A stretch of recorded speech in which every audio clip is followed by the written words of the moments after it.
সুপ্রিয় দর্শক, আসসালামু আলাইকুম। বাংলার কৃষকের গল্পের পক্ষ থেকে সবাইকে শুভেচ্ছা ও অভিনন্দন। সুন্দরবন সংলগ্ন খামারি আব্দুল হালিমের মতো হাঁসের খামারির সংখ্যা দিন দিন বাড়ছে। খামারিরা বলছেন, হাঁস পালন অপেক্ষাকৃত কম পুঁজিতে বেশি লাভজনক। বিল, খাল ও নদীর উন্মুক্ত পানি থাকায় সেখানে হাঁস পালন বাণিজ্যিক রূপ লাভ করেছে। পাশাপাশি ডিম মিলছে ভালো। বর্তমানে বাজারে হাঁসের ডিমের দাম অনেক ভালো, তাই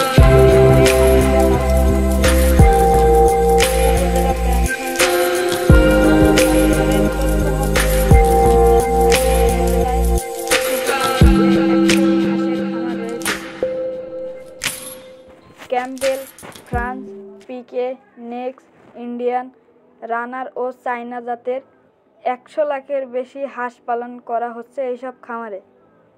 রোগ প্রতিরোধ ক্ষমতাও বেশি।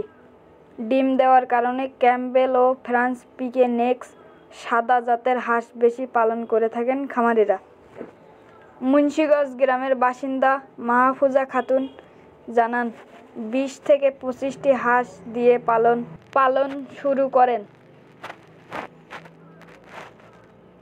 সকালে হাঁসগুলো পুকুরে চলে যায়। সারাদিন পুকুরে শামুক ঝিনুক খায়।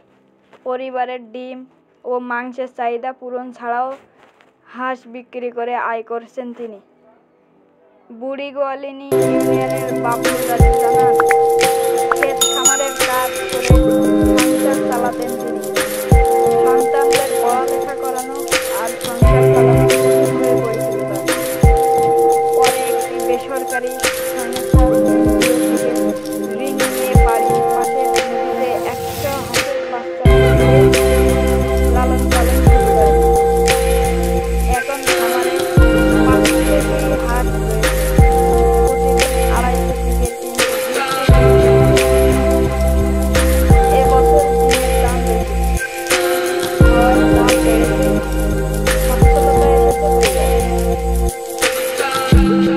উপজেলা প্রাণী সম্পদ কর্মকর্তা বলেন, সাধারণত একদিনের বাচ্চা থেকেই এসব হাঁস পালন শুরু করে থাকেন খামারিরা। 6 মাস পর এসব হাঁস ডিম দিতে শুরু করে।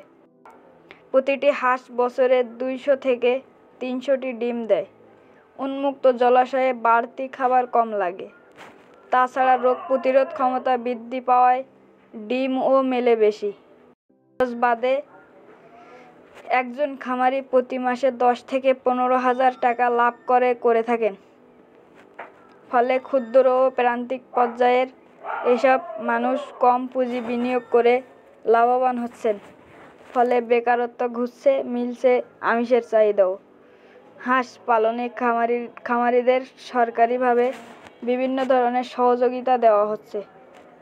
সম্মানিত দর্শক, তৃপ্তির ঢেকুর তুলতে পারবেন যদি সঠিকভাবে বুঝে শুনে হাঁসের খামার করতে পারেন। অল্প পুঁজিতেই সফল উদ্যোক্তা হতে পারবেন। সমাজকে তথা নিজের পায়ে দাঁড়ানোর মতো উপায় খুঁজে পাবেন। বাংলার কৃষকের গল্প পথ দেখায়।